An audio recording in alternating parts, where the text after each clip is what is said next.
We use RefCom. Yeah, RefCom we use. That's our go-to for F-gas.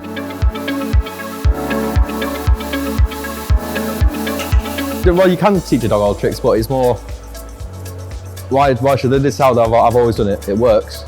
Why should I change? So it's that kind of mindset where it's quite hard to hammer change into people. Whereas if you're teaching people how to do it this way anyway, then that's what they already know from going forward, isn't it? Whereas like 10, 15 years ago, what was F-gas? Like, it wasn't anything to worry about. You could blow R22 off in 500 kilo charge. Doesn't really matter because no one really cares. But like now, the promotion of the safety of F-gas is just going through the roof, which is good, I suppose.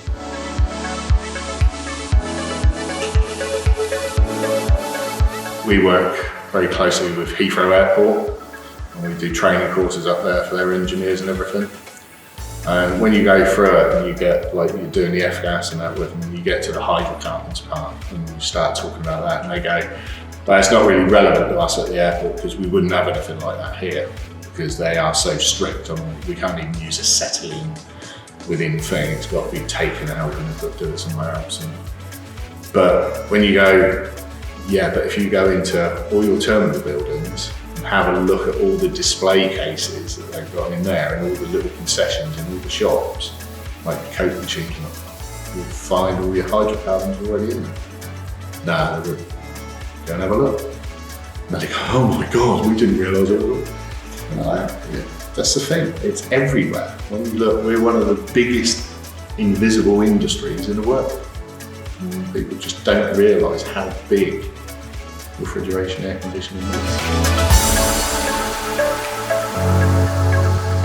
F-gas from the start has never really been policed properly.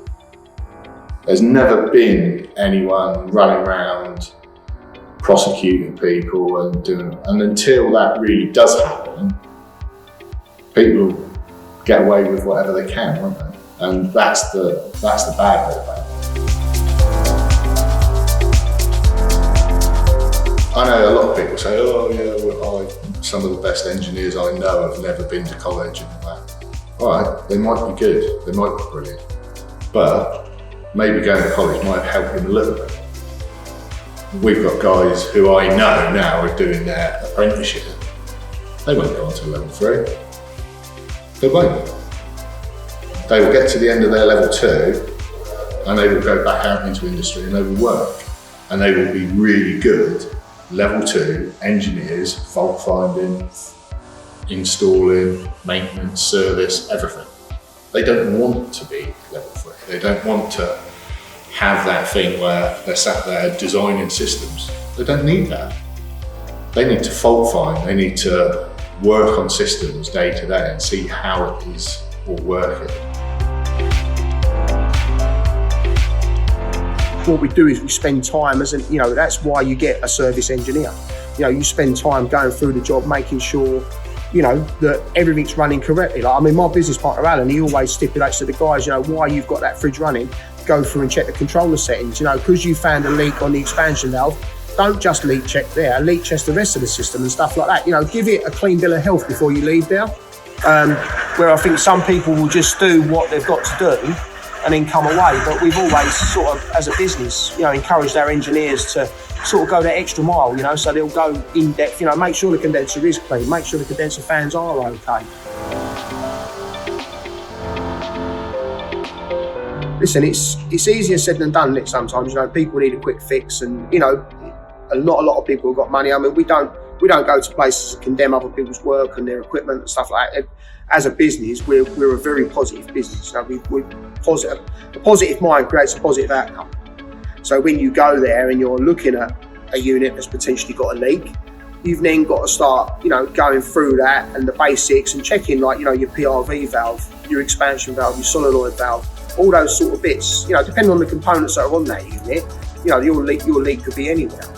But with the way the industry is now and the way it's going and the cost of refrigerants and the implications and the laws and stuff like that, you've got to carry things through professionally from the start to the beginning. It's no good getting halfway in and not doing it. So So say for instance, like when we look at a freezer cauldron, if you look at something like that, we'll check everything over. We'll check it for the leaks and stuff like that. And then once we know where we're at, what refrigerant it's on, we'll clearly label what refrigerant's in it, how many kilos it's got, its GWP, what it does.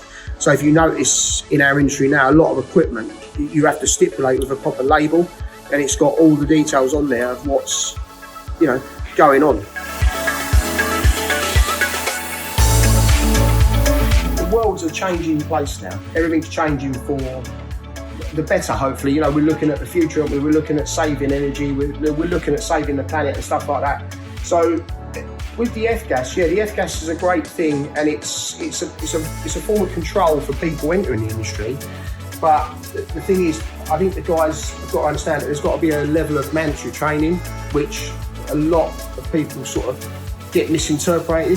They sort of think because they've got their F-gas, it makes them an engineer. I mean, when you're sort of coming to a site like this and you're carrying out sort of leak testing on machines and stuff like that, you've really got to know what you're looking for. You do learn this when you sort of go on an F-gas training course, but then as an engineer, you've then got to also work out a plan in your head, which is going to get this unit back up and running speedy and quickly. A place like this site here, the impact on the business and the loss of products and stuff like that through losing refrigerant, can have a massive effect. Refrigerant's not cheap. There's so many different refrigerants now, and as engineers, you have to carry them.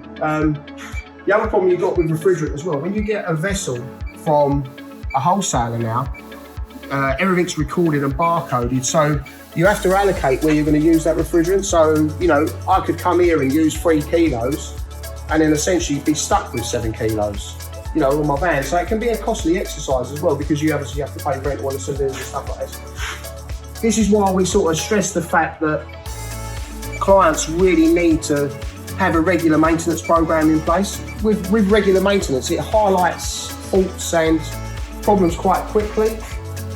If you look at, it doesn't matter the size of the client, but if you look at sort of like the impact what their loss of their refrigerant can have, essentially they can lose product in their cold room. So, if you're running a pub and your cellar cooling system fails, you could lose the beer products, obviously resulting in lost sales. If you're a butcher, the cold room, if you lose meat, the price of what we're paying for, meat and stuff like that this day and age, essentially you're going to lose that product, it's going to be waste and you're going to lose sales. And, somewhere like this, if you look at, this system holds 300 kilos of refrigerant.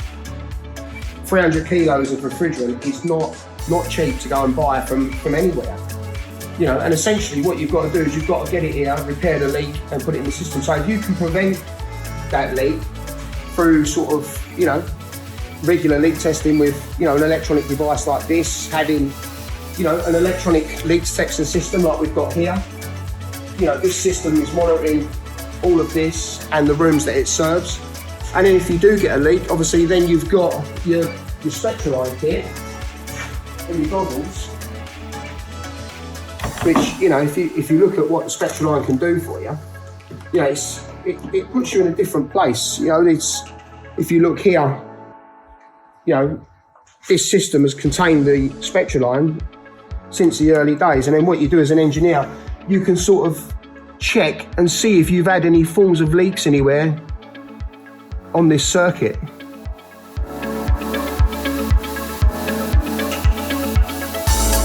If you was doing regular maintenance on a site, you should be carrying out an indirect leak test of the equipment, which a lot of companies are going that way now, but it's for the customers need to work with the companies so they understand the process. If you look at a customer point of view, they need to be made fully aware of what their impact is. So if they've got several cauldrons at a site, so if you've got like your walk-in chiller, your walk-in freezer, your blast freezer and stuff like that, what they need to understand is that all of them systems are either on a pack unit or they're individual circuits. It's a very grey area from a customer's perspective. You've got to think it's okay for me to go in and recommend everything and you to recommend the tooling to me and stuff like that, but there's got to be that where there's no dead zone between us and the client. What you often find is the client possibly feels that they're being either conned or being forced to pay unnecessary sort of bills towards sort of like checking for leaks and stuff like that. Most of the clients that we deal with have got a maintenance program with us. So they'll have a schedule where we go in every 3 months. Yeah, I mean, I think if you look at if you was going to check something, say for instance you went on the government website and you wanted to see check your driving licence and stuff like that, you can see all your information on there, can't you? It asks you for your national insurance number, your date of birth, and you can see all your credentials on there, whether you've been good or bad or whatever, it's on there, that information's on there, isn't it? But if you was to highlight the fact that, it's mandatory requirement for a customer to have their equipment checked, like a boiler at home, these sort of companies, don't they? They put a plan in place. If you've got, homes like a home serve thing where your boiler is serviced once a year, and it's good for 5 years and stuff like that. It's how it should be. I mean, the biggest problem you've got at the moment is it's all do or die, isn't it? Like when you go to a walk-in fridge now, if there's a lot of raw material in there, the impact of them losing that product far outweighs what you're there to do. They just want it going. They want it running. They're not, oh, get it going. They need it going because of what they've paid for the raw material. When we explain to our clients, about the sort of implications of refrigerant and stuff like that, they think it's just a bit of gas. That's the ethos behind it. It's only a bit of gas and stuff like that, but it's not like that at all.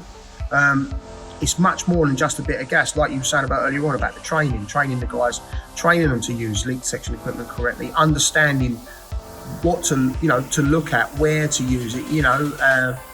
When you look at an electronic leak detector, someone needs to be shown how to use it correctly. Make sure it's charged up, make sure you're ready to go when you get there and stuff like that. How are you going to proceed to go forward and get this unit running? Like what's going through your mind? When I look at a job, when I go there, I'm not going there and thinking, we can charge this bloke X, Y, Z. What I'm thinking about is how quickly we can turn it around and get things operating. What's the safest way of doing it? Can we save, what they've got in the walk-in fridge and stuff like that? I'd recommend more regular maintenance visits. What people often diverse from is when they've had a service on their equipment, they think that's it. But it's like a car. If you keep driving it and running it into the ground, eventually it's going to cost you a lot of money, and the impact on your pocket, your business, or whatever you're using that vehicle for, is essentially going to cost you a lot of money, isn't it? It's the same as this. If you don't regularly maintain a refrigeration system and look after it, what's going to happen is, the cost of refrigerant rising every day, and the industry's changing. So a lot of these refrigerants now, there's only drop-in alternatives around. So this machine here is running on R448.